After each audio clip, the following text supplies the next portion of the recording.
ஓம் ஸ்ரீ கணேசாய நமஹ. சிவபுராணத்திலே கோட்டி ருத்ர சம்ஹிதை அப்படிங்கிற பகுதியில வர கதை இது. கௌதம ரிஷியும் அகல்யா தேவியும் பிரம்மகிரி அப்படிங்கிற மலைப்பகுதியிலே ரொம்ப வருஷமா வாழ்ந்துட்டு இருந்தான். ஒரு சமயம் அந்த மலைப்பகுதியிலே கடுமையான பஞ்சம் ஏற்பட்டது. ரொம்ப வருஷமா மழையே பெய்யல. ஜனங்கள்லாம் ரொம்ப கஷ்டப்பட்டான். அதனால கௌதம ரிஷி வருண தேவனை நோக்கி தவம் பண்ணினார். வருணன் கேட்டான், ரிஷியே உங்களுக்கு என்ன வேணும் அப்படின்னு. ரிஷி சொன்னார், இந்த இடத்துல மழை பெய்யணும் அப்படின்னு. வருணன் சொன்னா, இந்த இடத்துல மழை பெய்யாது, அதுதான் தெய்வ சித்தம், வேற ஏதாவது கேளுங்க. ரிஷி சொன்னார், அப்படின்னா இந்த இடத்துல எப்பவுமே தண்ணி இருக்கிறதுக்கு ஏதாவது ஒரு ஏற்பாடு பண்ணி கொடு. வருணன் சொன்னா, சரி இந்த இடத்துல ஒரு பள்ளம் தோண்டிக்கோங்க. ரிஷி அதே மாதிரி ஒரு பள்ளம் தோண்டினார். அந்த பள்ளத்திலே வருணன் தண்ணியை ரொப்பினான். இந்த இடத்துல என்னைக்குமே அள்ள அள்ள குறையாம சுத்தமான தண்ணி கிடைக்கும் அப்படின்னு சொல்லிட்டு போயிட்டான். அந்த தண்ணியை வச்சுட்டு கௌதம ரிஷி அவருடைய அன்றாட வேலையெல்லாம் பார்த்தார், தோட்டம் போட்டார், பயிர் விளைச்சார், எல்லாம் பண்ணார். அந்த தண்ணியினாலே அந்த இடத்தை சுத்தி நிறைய மரங்கள்லாம் வளர்ந்து ஒரு காடு மாதிரி வந்துருது. இப்ப விளைச்சல் இருக்கு, தண்ணி இருக்குன்னதும் அந்த இடத்துல நிறைய பேர் குடி வர ஆரம்பிச்சுட்டா ஒரு குட்டி கிராமம் மாதிரி ஆயிடுது. அந்த பகுதியில எல்லாருமே அந்த ஒரு குட்டை மாதிரி இருக்குல்ல, அங்கதான் போய் தண்ணி பிடிச்சுப்போம். அந்த தண்ணி பிடிக்கிற இடத்துல பாருங்க, எப்ப பார்த்தாலும் ஒரே சண்டை. நான் தான் முதல்ல வந்து என்னோட குடம் இது, என்னோட குடம் இது. நான் அப்பவே மாந்தோலை போட்டு இடம் பிடிச்சி வச்சுட்டு போயிருந்தேன். அதெல்லாம் இடம் ரிசர்வ் பண்ற வழக்கம் எல்லாம் கிடையாது. இப்படி வாழ சண்டை போட்டு இருக்கும் போது கௌதம ரிஷியுடைய சிஷ்யர்கள் அங்கே தண்ணி பிடிக்க வர. என்னடா தண்ணி பிடிக்கணுமா உங்களுக்கு? நாங்க இத்தனை பொண்கள் நின்று இருக்கோமே, தெரியலையா உங்களுக்கு? நாங்க முதல்ல புடிச்சுன்னு போறோம், அப்புறமா வாங்க. வந்துட்டா தண்ணி பிடிக்கிறதுக்கு அப்படின்னு இந்த குழந்தைகளை விரட்டி விட்டுறாங்க. அந்த குழந்தைகள் போய் அகல்யா கிட்ட சொல்றது, இந்த மாதிரி எங்களை தண்ணி பிடிக்க விடல அப்படின்னு. அகல்யா சொல்ற, பரவாயில்ல நான் போயிட்டு வரேன் அப்படின்னு தண்ணி பிடிக்க வரான். இப்ப இந்த குழந்தைகளை விரட்டினா மாதிரி அகல்யா ஒன்னும் சொல்ல முடியல. ஏதானு சாபம் கொடுத்துருவாளோன்னு இவளுக்கெல்லாம் பயம். பேசாம நிக்கிறான். ஆனா மனசுக்குள்ளே ஒருத்தருக்கும் கோபம், பொறாமை, எரிச்சல். அந்த குழந்தைகளை விரட்டினா மாதிரி இவளை நம்மளால ஒண்ணுமே சொல்ல முடியலையேன்னு கடுப்பு. அவ தண்ணி பிடிச்சுன்னு போனதுக்கு அப்புறம் அதுக்கு போறான். இன்னைக்கு தண்ணி பிடிக்கிற இடத்துல என்ன ஆச்சு தெரியுமோ அப்படின்னு ஆரம்பிக்கிறான். ஒரு வீட்டுலயும் ஒரு பூகம்பமே வெடிக்கிறது. எக்ஸ்ட்ராவா இன்னும் ஒரு 7-8 பிட்டு சேர்த்து போட்டு விட்டுடுறான். அவ ஆத்துக்காரர் தான் தண்ணி கொண்டு வந்தாராம். அதனாலே அவ தான் முதல்ல பிடிச்சுப்பாளாம். அவ பிடிச்சுன்னு போனதுக்கு அப்புறம் தான் நம்ம எல்லாம் தண்ணியை தொடவே முடியுமா? அப்படியா? அவ அனுமதி இல்லாம ஒரு சொட்டு தண்ணி கூட எடுக்க முடியாதாம். நான் கேக்குறேன், அப்படி என்ன பெரிய தண்ணியை கொண்டு வந்துட்டாரு அந்த ரிஷி? இத்தனோண்டு குட்டை, என்னமோ பகீரதன் கங்கையை கொண்டு வந்த மாதிரி ரொம்பதான் அலட்டிக்கிறாளே. நீ சொன்னியாதே? நான் சொன்னேனே. அதுக்கு அவ என்ன சொன்னா தெரியுமோ?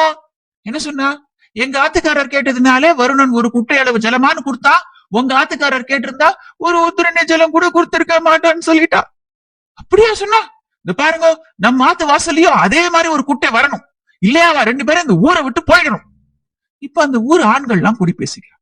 இந்த கௌதம ரிஷி ஊரை விட்டு துரத்தணும் போய், அவராலதான் வீட்டுக்கு வீடு சண்டை அப்படின்னு எல்லாரும் இப்போ பிள்ளையார வேண்டிக்கிறான். பிள்ளையார்கிட்ட இந்த கௌதம ரிஷிக்கு ஏதாவது ஒரு தடங்கல் வந்து அவர் இந்த ஊரை விட்டு போயிடணும் அப்படின்னு வேண்டிக்கிறான். பிள்ளையார் சிரிக்கிறார். தடங்கள் நிவர்த்தி ஆகணும்னு தான் என்கிட்ட வேண்டிப்பா, ஒரு நல்ல மனுஷனுக்கு தடங்கள் வரணும்னு வேண்டிக்கிறாளே வாழா அப்படின்னு. சரி நடக்கிறது நடக்கட்டும் அப்படின்னு அடுத்த நாள் ஒரு பசுவாக உருமாறி பிள்ளையார் அந்த பகுதிக்கு வரார். பசுன்னா சரியான கிழட்டு பசு, நோஞ்சான்னா அப்படி ஒரு நோஞ்சான் பசு. இன்னைக்கோ நாளைக்கோ இல்ல நேத்திக்கோ முந்தா நேத்திக்கோங்கிற மாதிரி இருக்கு அந்த பசு. ஒரே எலும்பும் தோலுமா இருக்கு. மெதுவா அப்படியே நடந்து கௌதம ரிஷியோட தோட்டத்துக்கு போயிடுது.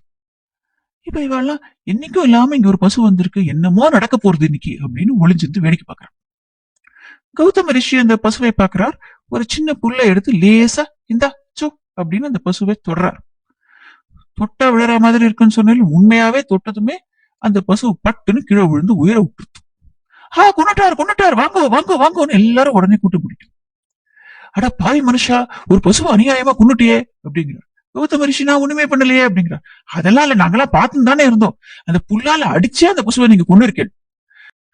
பாவம், அந்த பசு நன்னா இருந்தது, இப்படி அடிச்சே கொண்டுட்டேலே அப்படின்னு உடனே அங்க ஒரு பஞ்சாயத்து கூடிடுறது.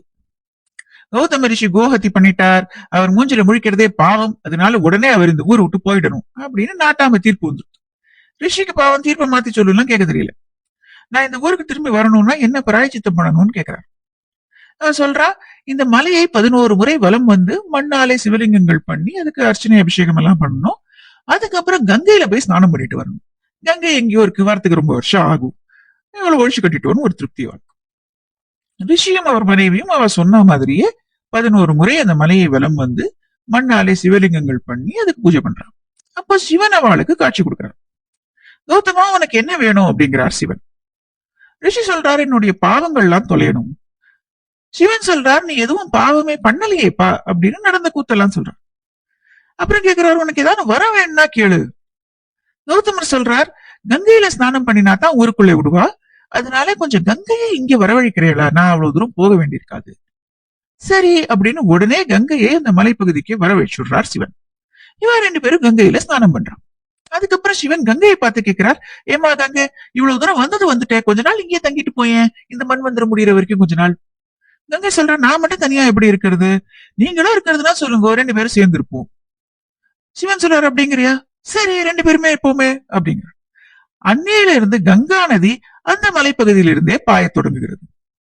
கௌதமராலே கொண்டு வரப்பட்ட நதி அப்படிங்கிறதுனாலே அந்த நதிக்கு கௌதமி அப்படின்னு ஒரு பேர். அந்த நதியுடைய இன்னொரு பேரு கோதாவரி. கௌதமருக்கு அருளிய சிவன் திரையம்பகேஸ்வரர் என்கிற ஜோதிர்லிங்கம். கதையை கேட்ட எல்லோருக்கும் நன்றி. நம பார்வதி பதையே, ஹர ஹர மகாதேவா.